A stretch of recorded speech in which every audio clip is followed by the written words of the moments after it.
Ok, irmãos, então vamos para a nossa 11ª aula aqui no módulo, na nossa matéria de análise do Evangelho de João, ok? Então, na última aula nós encerramos a nossa análise dos capítulos 11 e 12 do Evangelho de João.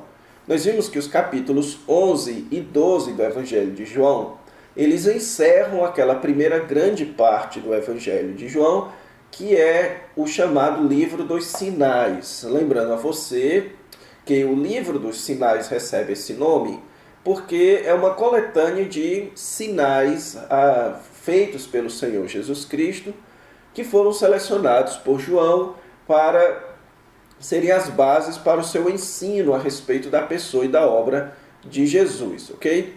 Então, nós vimos que os capítulos 11 e 12, eles trazem aquele que foi o maior sinal do Senhor Jesus Cristo antes da sua ressurreição, que foi a ressurreição de Lázaro, ok? Então, no capítulo 11, você tem ali a narração da ressurreição de Lázaro, e nós vimos que a forma e os detalhes colocados ali pelo apóstolo João servem justamente para ressaltar isso, o quanto aquele sinal foi grande e significativo, tanto para os seus discípulos que estavam próximos de Cristo, quanto para no final do capítulo 11 e no capítulo 12, nós temos ali a decisão final de rejeição do Senhor Jesus por parte das autoridades judaicas. Então nós vimos que o capítulo 12, ele balanceia essa ideia. Ele tem ali a devoção que Jesus requer, que no caso é de Maria Madalena. Você tem uma ênfase em Judas, uma ênfase na comunidade de Jerusalém e nos judeus que decidiram rejeitar o Senhor Jesus, ok? Então João, ele constrói o quadro da rejeição do Senhor Jesus Cristo e da devoção por parte de alguns poucos.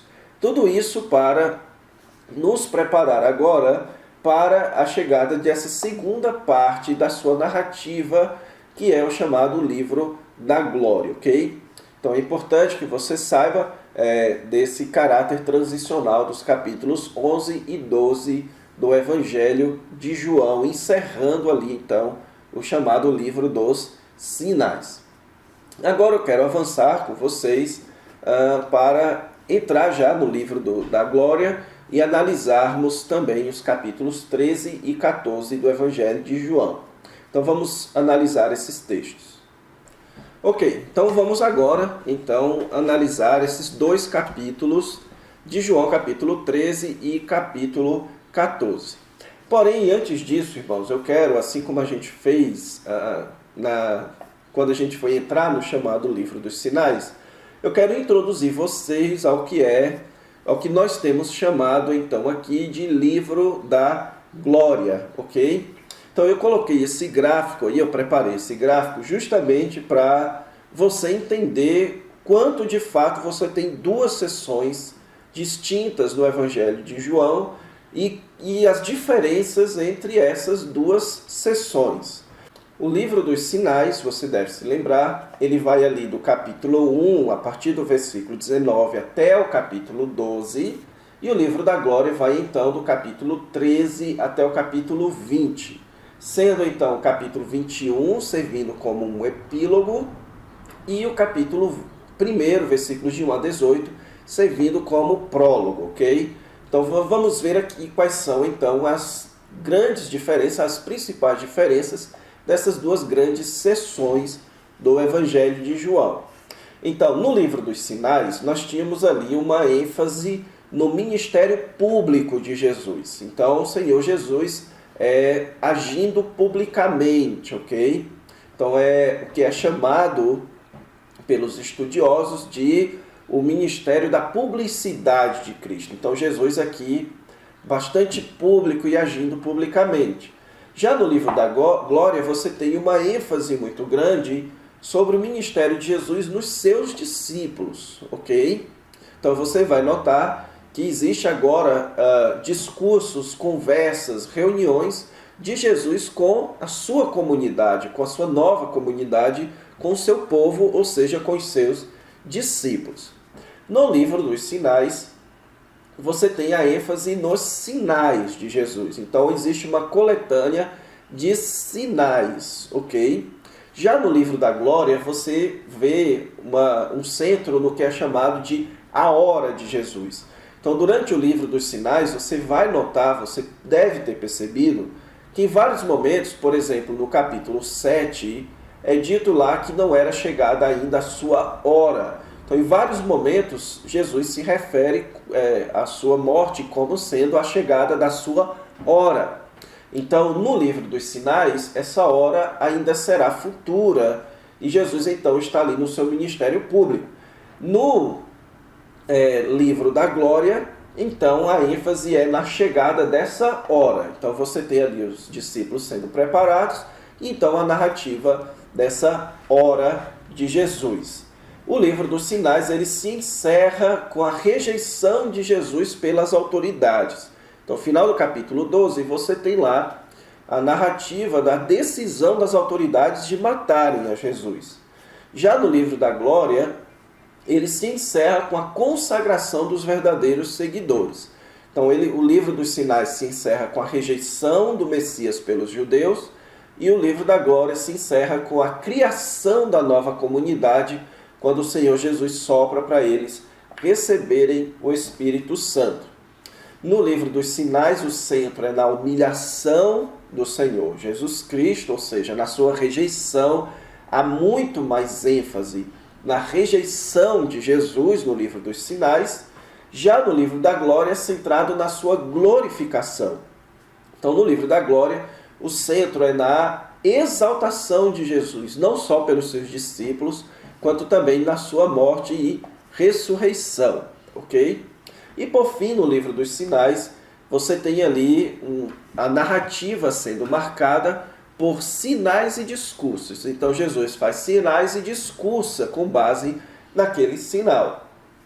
Já no livro da Glória, você tem um grande discurso decisivo e um grande sinal decisivo. Então você tem ali os capítulos 13 até o 16, compreendendo um grande discurso de Jesus, e então nos capítulos 18 e 19 você tem a narrativa da crucificação, um grande sinal de Jesus, e no capítulo 20 também na sua ressurreição, ok? Então basicamente você agora, é bom que você saiba disso, certo? Na sua leitura e na sua exposição do Evangelho de João, é bom que você entenda essa grande divisão do Evangelho de João, certo? Aqui mais focado nos sinais, no livro dos sinais, aqui mais focalizado na glorificação de Jesus, ok? Agora, o capítulo 13, irmãos, ele inicia, certo? Uma parte do livro da Glória, que é chamado de o discurso de despedida de Jesus. Então é um trecho muito belo, muito intimista do Evangelho de João, certo? Que vale a pena a gente entender um pouco desse discurso, chamado discurso de despedida. Então, aqui você tem então dos capítulos 13 a 17 sendo então o discurso de despedida de Jesus. Sendo que no capítulo 17 você não tem ali um discurso de Jesus para os seus discípulos. Você tem uma oração, certo? Mas como João colocou tudo isso no mesmo momento, a gente compreende os capítulos 13 a 17 como sendo a sessão de despedida de Jesus.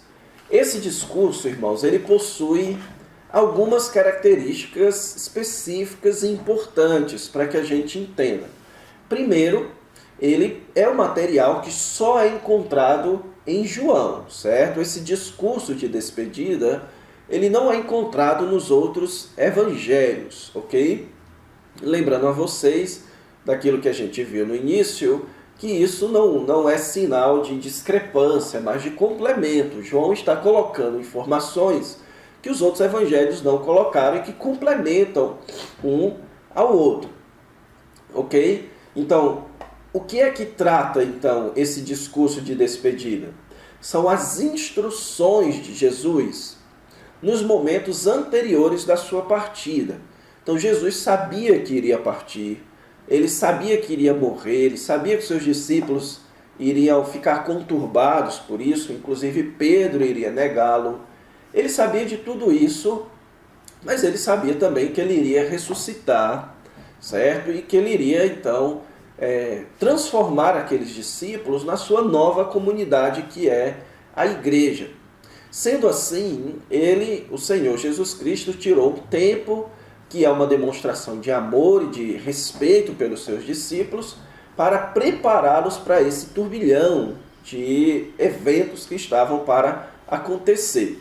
Então, os capítulos 13 a 17 é esse momento de preparação de Jesus para a chegada da sua morte e ressurreição.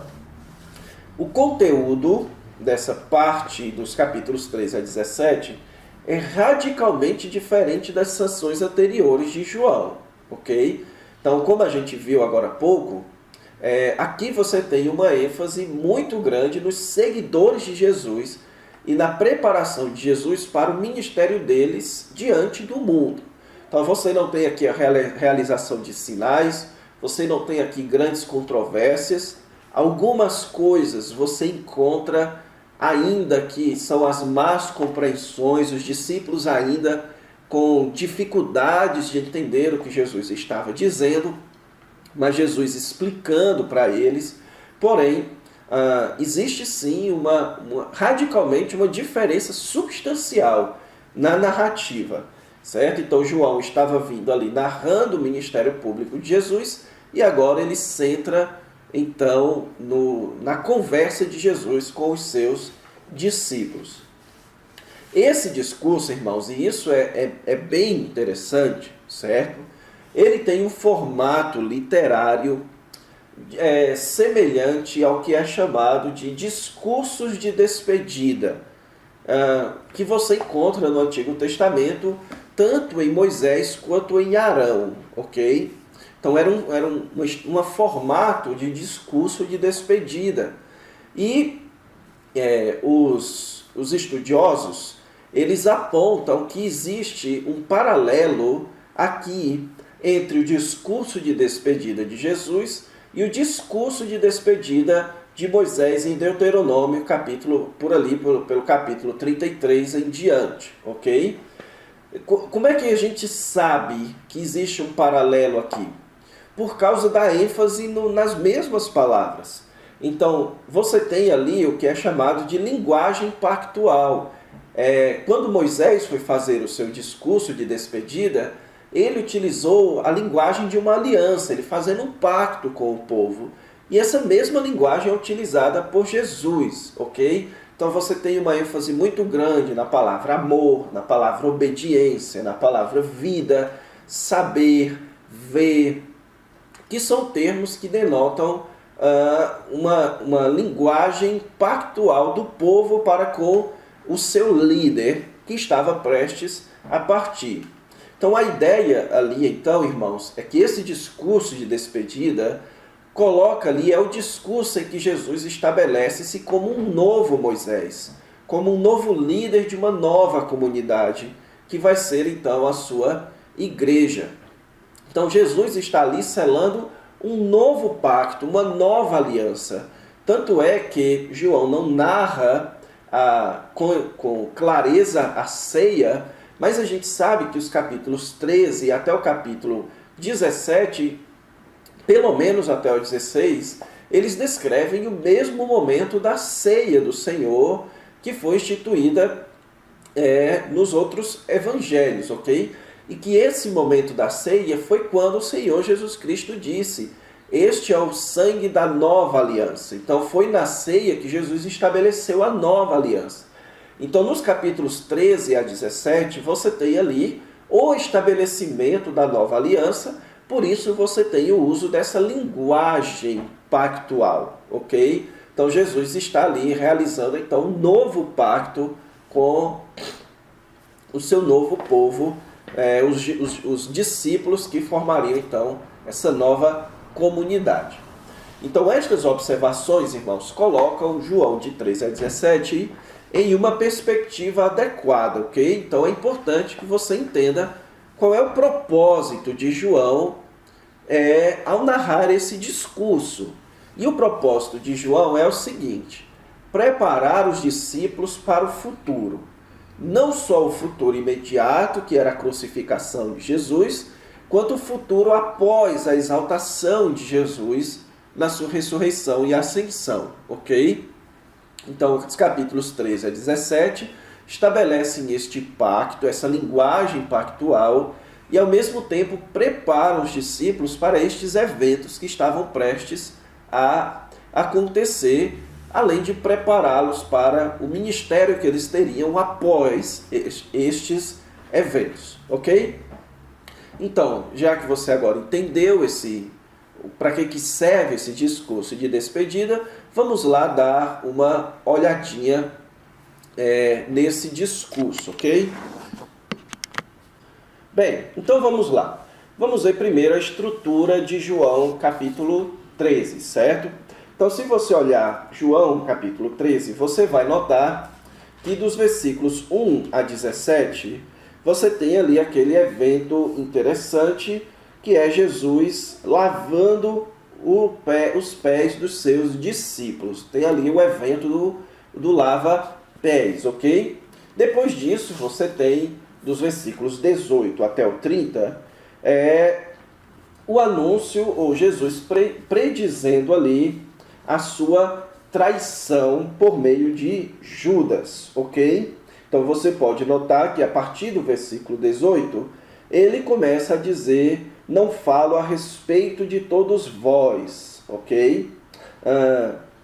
E versículo 20, em verdade vos digo, quem recebe aquele que eu enviar, a mim me recebe. E quem me recebe, recebe aquele que me enviou. Então qual é a ideia aqui? Jesus está falando dos seus escolhidos, mas tirando a exceção que é Judas. Então, a partir do versículo 18, ele vai enfatizar, então, agora a traição de Judas. E então, a partir do versículo 31 até o 38, você tem Jesus iniciando a sua despedida, o seu discurso propriamente dito de despedida. Versículo 31, agora foi glorificado o Filho do Homem, e Deus foi glorificado nele. Ou seja, a partir do momento que Judas decide traí-lo e se retira, Jesus então diz que agora vai começar o processo da sua morte, da sua glorificação. Agora iria começar esse processo de glorificação, e ele então vai começar a preparar os seus discípulos para encarar todo esse processo, ok? Agora, qual a função de João capítulo 13? Qual o significado de João capítulo 13 dentro do Evangelho de João? Primeiro, irmãos, você tem aqui o exemplo de serviço do Senhor Jesus Cristo com o seu evento de lavar os pés dos discípulos, ok? Então, já houve muito debate se aqui o Senhor Jesus Cristo está dizendo ou ensinando algo que nós deveríamos praticar, mas claramente nós temos aqui a ideia de Jesus ensinando os seus discípulos o modelo de serviço ou de liderança que Jesus queria que eles mantivessem, certo? Então, lavar os pés, irmãos, era um exemplo de auto-humilhação, certo? Lavar os pés era uma coisa que só os escravos faziam. Então, o que o Senhor Jesus está dizendo aqui é que a forma com que ele serve ao seu povo é se humilhando para o seu povo, ok? Então, isso é expresso na conversa de Jesus com Pedro. Então, Pedro disse: Senhor, tu me lavas os pés a mim?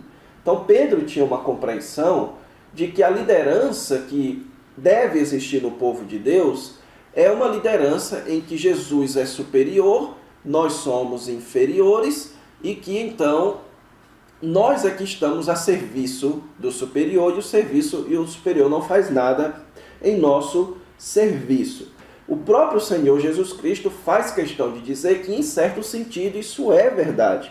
Lá no versículo 13, vós me chamais o Mestre e o Senhor, e dizeis bem, porque eu o sou. Ok? Então Jesus faz questão de dizer, sim, eu sou o Senhor. Mas, se sendo eu Senhor e Mestre vos lavei os pés, também vós deveis lavar os pés uns dos outros. E Jesus então deixa claro, versículo 15, porque eu vos dei o exemplo. Exemplo de quê? O exemplo de serviço. Qual é o tipo de senhorio que o Senhor Jesus Cristo tem? É um senhorio que serve. Então Jesus é Senhor, mas ele serve o seu povo. Então Jesus está dando aqui aos seus discípulos este exemplo, o exemplo de serviço uns aos outros. E isso é fundamental para a nova comunidade do povo de Deus. Ok? Então, capítulo 14, como a gente já leu, se sendo eu Senhor e Mestre, vos lavei os pés, também vós deveis lavar os pés uns dos outros. Depois, irmãos, você tem aqui, nenhum evangelista enfatiza mais a traição de Judas, ok? Então, a traição de Judas é um tema extremamente recorrente nos escritos de João. Mas nós vamos ver mais à frente que isso é por quê? Porque João, ele faz questão de enfatizar, certo? Que ao mesmo tempo que Jesus sabia que iria para a cruz, ao mesmo tempo que Jesus veio para isso, houve responsáveis pela crucificação de Jesus, e a crucificação de Jesus ela foi injusta, ela foi por meio de uma traição e foi por meio de uma armação dos judeus, ok? Muito embora Pilatos tivesse querido libertar a Jesus. Então João vai fazer questão, por isso que ele enfatiza tanto que Judas era um traidor e a traição de Judas como algo gravíssimo, ok? Então nós temos aqui uma ênfase na traição de Judas. Além disso, nós podemos entender que João quer mostrar que até mesmo aqueles que chegaram tão próximo ainda são capazes de escolher as trevas. Então você tem aqui o exemplo máximo de uma pessoa que esteve próxima de Jesus, que recebeu ampla revelação de Deus por parte de Jesus e ainda assim escolheu as trevas. Você tem o novo mandamento para a nova comunidade, versículo 34. Novo mandamento vos dou, que vos ameis uns aos outros, assim como eu vos amei, que também vos ameis uns aos outros. Irmãos, é digno de muito debate o que Jesus quis dizer com novo mandamento, ok?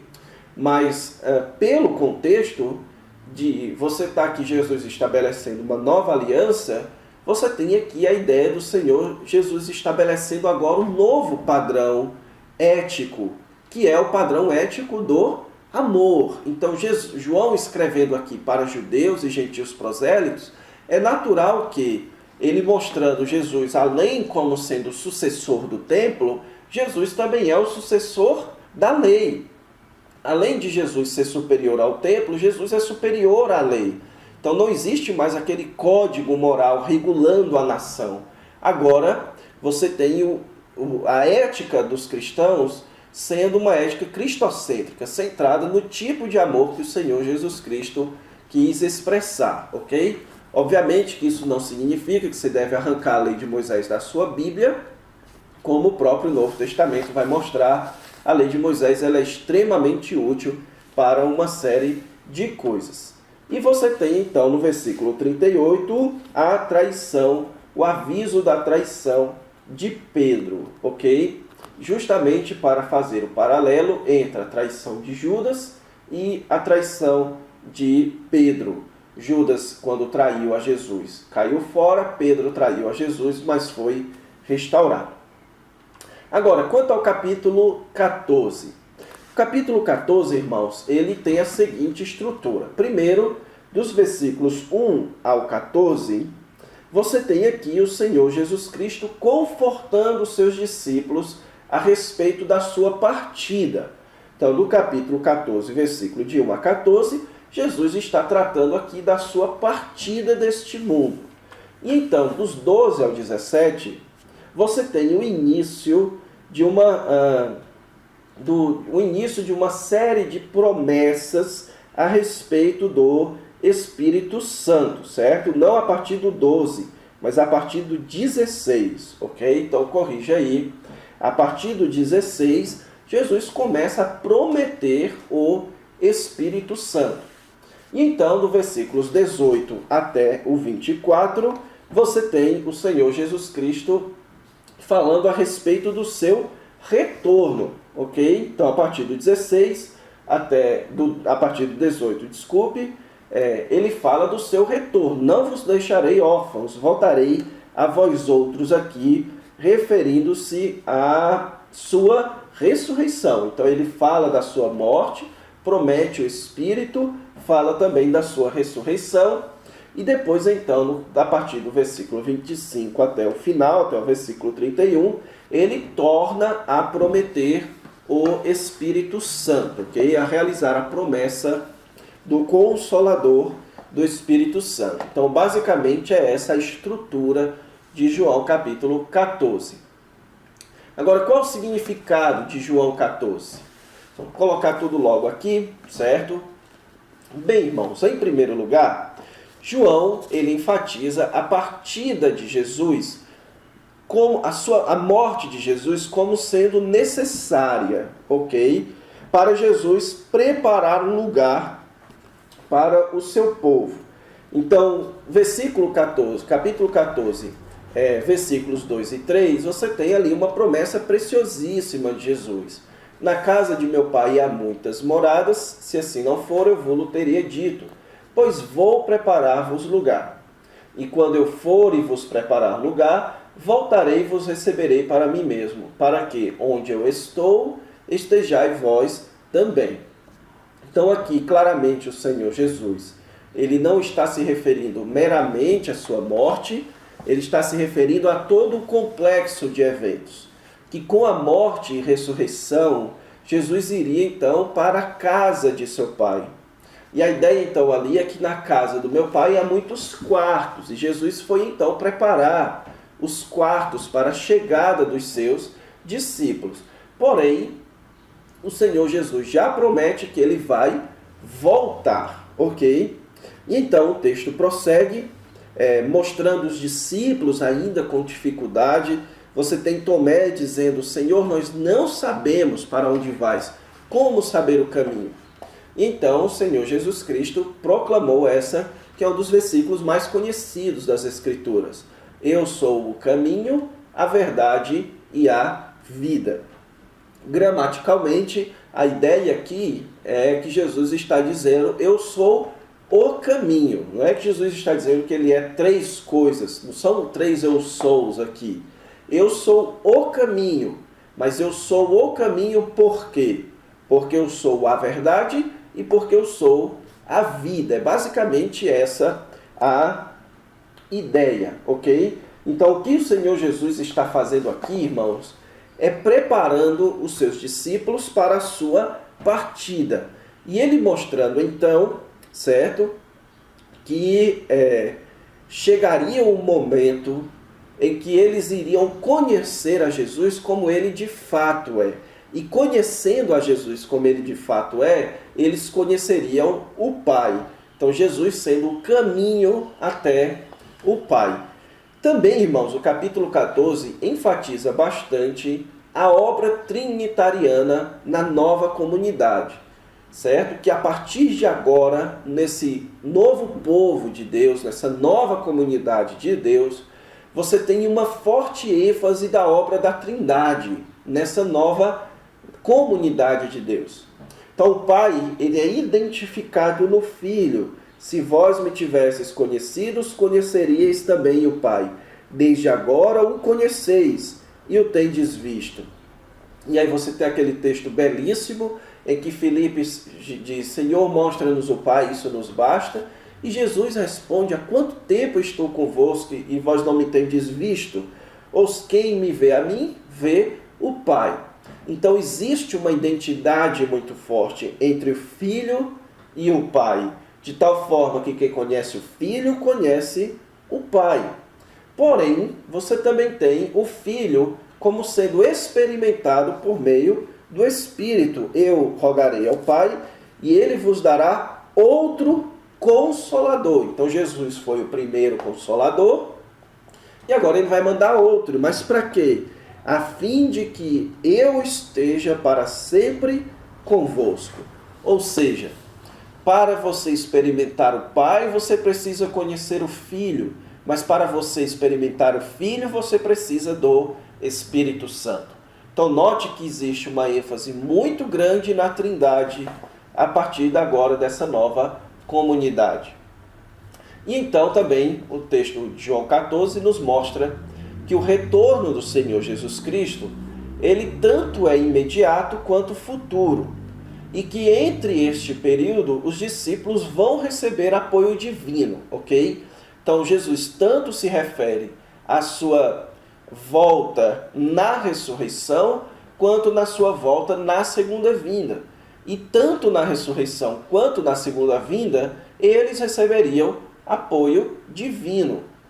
Então, versículo 13: quando eu for e vos preparar lugar, voltarei e vos receberei para mim mesmo. Versículo 16: e eu rogarei o Pai, e ele vos dará outro Consolador, a fim de que esteja para sempre convosco. E versículo 26: mas o Consolador, o Espírito Santo, a quem o Pai enviará em meu nome, esse vos ensinará todas as coisas e vos fará lembrar de tudo o que vos tenho dito, ok? Nós vamos estudar um pouquinho mais sobre o Espírito Santo quando entrarmos nos capítulos 15 e 16, mas por hora é só importante que a gente entenda que aqui no contexto do capítulo 14, o Senhor Jesus está preparando eles para lidar com a sua partida, não só da sua morte, mas depois também da sua exaltação e ascensão. Então, por isso, você tem versículo 27, deixo-vos a paz, a minha paz vos dou, certo? Então, você tem ali claramente o Senhor Jesus preparando o seu povo para lidar com a sua ausência física deste mundo, mas a sua presença espiritual por meio do Espírito. Então, basicamente, é essa a ideia ali do capítulo 14, ok? Então, vamos encerrar a nossa aula. Na próxima aula, a gente parte, então, para o capítulo 15 e 16 do Evangelho de João. Então, fiquem com o nosso Deus. Deus vos abençoe.